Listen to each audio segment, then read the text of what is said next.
Hello students, today we will be discussing about nodal analysis problem. Okay, so இந்த problem பார்த்தீங்கன்னா write the node voltage equation அப்படின்னு கொடுத்துருக்கிறதுனால direct inspection method போடாமல் நம்ம என்ன பண்ணலாம், equation voltage ஈக்குவேஷனை எழுதிட்டு நோடோட வோல்டேஜ் ஈக்குவேஷன் எழுதலாம். Okay, and determine the current in each branch for the network shown. So nodal analysis அப்படி வந்தாலே it's better to have current source. Okay, so voltage source வச்சுமே போடலாம், பட் கரண்ட் சோர்ஸ்னால் ரொம்ப ஈஸியாக முடிஞ்சு போயிடும். ஓகேங்களா, ஸோ இந்த இடத்துல கரண்ட் சோர்ஸ் இருக்குது, நோ ப்ராப்ளம். இந்த இடத்துல வோல்டேஜ் சோர்ஸ் இருக்குது. ஸோ இந்த வோல்டேஜ் சோர்ஸ்னா ரெசிஸ்டன்ஸ் சீரியஸ் வித் வோல்டேஜ். ஓகேவா, ஸோ இதை மட்டும் என்ன பண்ணலாம், இந்த பிரான்ச்சை மட்டும் அப்படியே வோல்டேஜ் சோர்ஸ்க்கு மாற்றலாம். ஓகே, ஸோ வோல்டேஜ் சோர்ஸ்க்கு மாற்றுறது எப்படி தெரியும்னு நினைக்கிறேன். ஓகே, ரெசிஸ்டர் வித் இப்படி இருந்துச்சு அப்படின்னா, so this can be R இது வோல்டேஜ் வச்சுக்கோங்க. தென் கரண்ட் டைரக்ஷன் வந்து இப்படி இருக்கும். Okay, so upward current direction parallel with a resistor இப்படி போடலாம். ஸோ இந்த resistance value as it is நமக்கு கொடுத்துருக்குற அதே ஆர் வந்துடும். இந்த இடத்துல I is equal to V by R, இந்த வோல்டேஜ் டிவைடட் பை ஆர் போடணும். ஸோ இதை அப்படியே நம்ம ரீப்ளேஸ் பண்ணி டயக்ராம் போட்டுடலாம். So will have this current source and then resistor. So இந்த ரெசிஸ்டர் 5 ohm ரெசிஸ்டர்.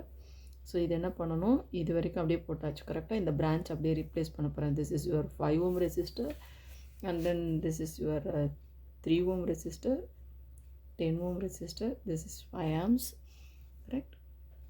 ஸோ இந்த பிரான்ச்சுக்கு பதிலாக நம்ம என்ன பண்ணுறோம், resistor parallel with current source. அப்போ நான் என்ன பண்ண போகிறோம், ஒரு resistor and then parallel with current source. Okay, so in the resistance value வந்து 1 ohm and then in the current value V by R na 10 divided by 1 is equal to 10 amps. Okay, so இப்போ எத்தனை node இருக்குது அப்படின்னு பார்க்கணும். இதில் எத்தனை node இருக்குது அப்படின்னா, இங்கே ஒரு நோடுன்றது மோர் தேன் 2 branches, வேலிட் branches. இது ஒரு பிரான்ச், இது ஒரு பிரான்ச், இது ஒரு அப்போ இது வந்து ஒரு நோடு B1 கரெக்ட். ஸோ இது வந்து ஒரு நோடு. ஸோ இதில் எத்தனை பிரான்ச் இருக்குன்னா, இங்கே ஒரு பிரான்ச், இங்கே ஒரு பிரான்ச் இருக்குது. இது பிரான்ச் கிடையாது, ஏன்னா இந்த இடத்துல எந்த எலமெண்ட்டுமே கிடையாது. ஸோ இது ரெண்டும் ஒரே பாயிண்டில், இது ரெண்டும் எப்படி இருக்குன்னா ஒரே பாயிண்டில் இருக்குது. ஓகே, ஸோ அடுத்த பிரான்ச் இங்கே. ஸோ இது ரெண்டுத்தையுமே சேர்த்து நம்ம ஒரு நோடு தான் எடுக்கணும். Okay, it's better if you are கம்ஃபர்டபுள்னால் அப்படியே அடிச்சு பண்ணுங்கள். அப்படி இல்லைன்னா பெட்டர் டு ரீட்ரா இட். எப்படி ரீட்ரா பண்ணணும் அப்படின்னா, வித் சீஹியர். ஸோ சீஹியர் இந்த ரெண்டு நோடையும் சேர்த்து இந்த மாதிரி போட்டிருக்கேன். ஸோ இது சேர்த்து ஒரு நோடு, இங்கே ஒரு நோடு. ஸோ இந்த நோடு வந்து V1 அண்ட் இந்த நோடு வந்து V2 எடுத்துக்கலாம்.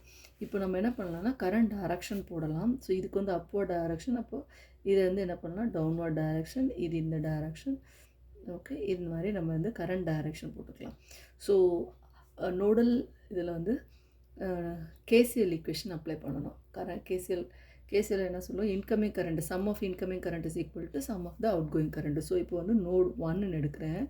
நோட் 1ல் எதெல்லாம் இன்கமிங் கரண்ட் அப்படின்னா, இது இன்கமிங் கரண்ட், இந்த ரெண்டு பிரான்ச்சும் வந்து இந்த கனெக்டாக இருக்கிற இந்த நோடில் இது ரெண்டுமே அவுட் கோயிங் கரண்ட் இருக்குது கரெக்டாக.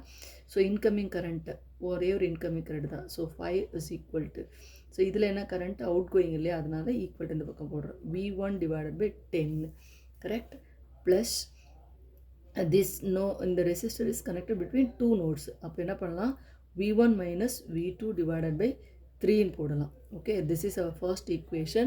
இதை ரீஅரேஞ்ச் பண்ணால் என்ன வரும் அப்படின்னா 5 is equal to V1 by 10 plus N by 3.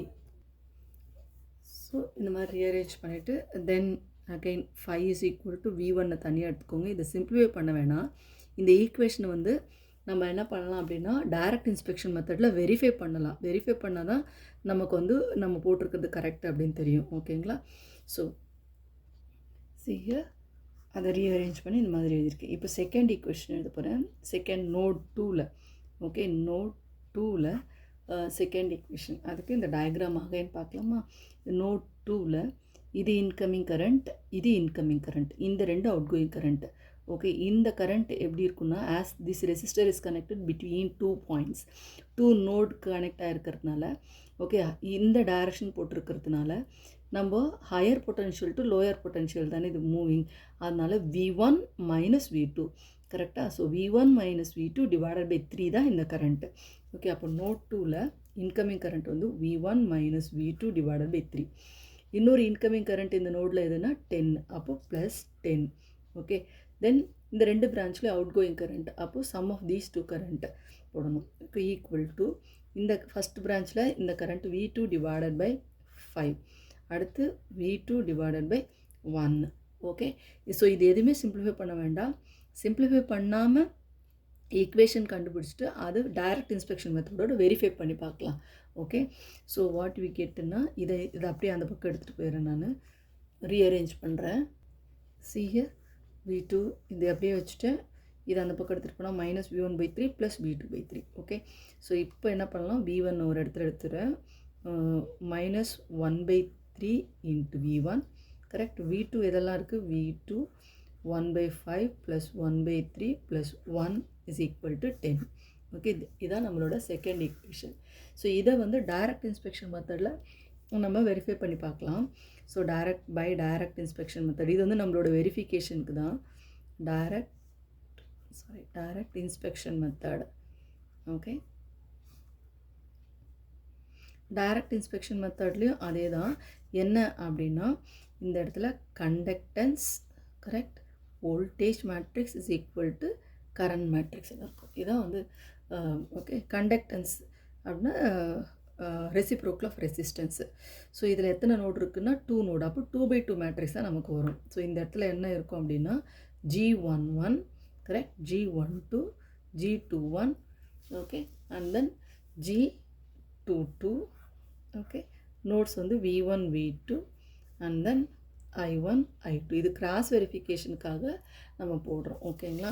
So இப்போ இந்த டயக்ராம் எடுத்துக்கலாம். இந்த டயக்ராமில் கொடுத்துருக்குற இந்த டயக்ராமில் ஓகே, G11 அப்படின்றது வந்து 11 அப்படின்னா ஃபஸ்ட் நோட்டில் கனெக்டாக இருக்கிற reciprocal of all the resistor. So எதெல்லாம் கனெக்டாக இருக்குது, ரெசிஸ்டர் 1/10 ப்ளஸ் 1/3. கரெக்டாக 1/10 ப்ளஸ் 1/3 தான் ஃபஸ்ட்டில் கனெக்டாக இருக்குது. G12 1க்கும் 2க்கும் கனெக்டாக இருக்கிறது வந்து 3. இதையும் ரெசிப்ரோக்கல் தான். இந்த ஆஃப் டயகோனல்ஸ் எப்போவுமே வந்து நம்ம நெகட்டிவ் எடுப்போம். G12 இஸ் ஈக்குவல் டு 2 1, கரெக்டாக. அப்போ இங்கேயும் மைனஸ் 1/3 வரும். G22 எதில் வரும், நோட் 2ல் கனெக்டாக இருக்கிற all the sum of the reciprocal of all the resistance. Here இது கனெக்டாக இருக்குது, இங்கே கனெக்டாக இருக்குது, 3 ரெசிஸ்டர் கனெக்டாக இருக்குது. அப்போது வாட் வி கெட்னா 1/3. இதுவும் நோட் 2ல் கனெக்டாக இருக்குது, கரெக்டாக. அதனால் இதையும் இன்க்ளூட் பண்ணிக்கணும். ஸோ 1/3 வில் கெட் என்ன வரும்னா 1/3 ப்ளஸ் here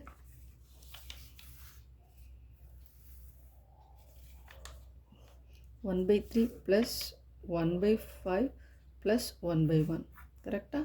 இது வந்து V1 V2 equal to first நோடில் இன்கமிங் கரண்ட் என்ன இருக்குது, ஒன்லி இன்கமிங் கரண்ட் தான், அதனால 5 போட போகிறோம், கரெக்டாக. செகண்ட் நோட்டில் அதுவும் இன்கமிங் கரண்ட் தான், அதனால் 10. ஸோ இப்போ இந்த ஈக்குவேஷனும் இந்த மேட்ரிக்ஸும் நம்ம எழுதியிருக்கிற ஈக்குவேஷனும் சேமாக இருக்குதான்னு பார்க்கலாம். ஸோ ஃபஸ்ட்டு வந்து சியர் ஃபஸ்ட் ஈக்குவேஷன் வந்து 1/10 ப்ளஸ் 1/3 இருக்குங்களா. V2ஓட கோஎஃபிஷியன்ட் -1/3. செகண்ட் ஈக்குவேஷனில் V1ஓட coefficient -1/3. Here 1/3 plus 1/5 plus 1/1 equal to 5, இது 10. அதே மாதிரி இங்கே என்ன இருக்குன்னா 5 10 இருக்குது.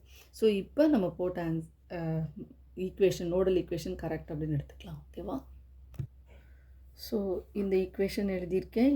இந்த உள்ளே இருக்கிற இந்த கண்டென்ட் வந்து சிம்பிளிஃபை பண்ணால் வில் கெட் லைக் திஸ். இப்போ என்ன பண்ணலாம், இதை வந்து ஈக்குவேஷன் மோடுக்கு போயிட்டு சால்வ் பண்ணலாம். ஈக்குவேஷன் மோடு 1 கொடுத்து எத்தனை அன்னோன்ஸ், 2 அன்னோன்ஸ் நமக்கு தெரியும். So okay, so V1 V2 2 unknowns. So இதை எப்படி இது பண்ணலாம் அப்படின்னா A11 வந்து 0.433 அண்ட் தென் -0.33. அடுத்து இந்த இடத்துல இருக்கிற 5, A2 is -0.33 and then 1.53, அடுத்து 10. சால்வ் பண்ணால் எக்ஸோட வேல்யூ என்ன கிடைக்குதுன்னா 19. எக்ஸ்ன்றது V1, correct. So V1 is equal to, here we are getting this as 19.78 volt. V2 என்ன கிடைக்கும் அப்படின்னா ஈக்குவல் ப்ளஸ் பண்ணுங்கள், Y வேல்யூ கிடைக்கும், கரெக்டாக 10.8 volt. இதான் வந்து V1 V2. Okay, node voltages. ஆனால் இங்கே கேட்டிருக்கிறது கொஸ்டின்ஸில் வந்து என்ன கேட்டிருக்காங்கன்னா current flowing through all the branches. இப்போ இதுதான் voltage. current flowing through all the resistor அப்படின்னா ஃபஸ்ட் வந்து current flowing through the 10 ohm resistor. இது வந்து V1 divided by 10 தானே இந்த இது. அப்போ V1 divided by 10. V1 வந்து 19.78 divided by 10 is equal to 1.978 amps. Okay. And then இது வந்து current flowing through the 3 ohm resistor. 3 ohm resistor na V1 minus V2 divided by 3. V1 19 point, இது 10.8. Almost you will get 9, correct? 9 divided by 3. இது ரெண்டுத்தையும் subtract பண்ணா. So you will get 3 amps. Okay. And then current flowing through the 5 ohm resistor. அடுத்து 5 ohm resistor. Current flowing through the 5 ohm resistor is V2 divided by 5. V2 எவ்வளோ 10.8 divided by 5 அப்படின்னா you'll get 2.16 amps. Okay. And then current flowing through the 1 ohm resistor. அதுவும் வந்து V2 divided by 1 இருக்கும். 10.8 divided by 1 is equal to 10.8 amps. So this is the answer for current flowing through the all the branches. இந்த மாதிரி தான் calculate பண்ணும். Okay. Thank you all for watching this.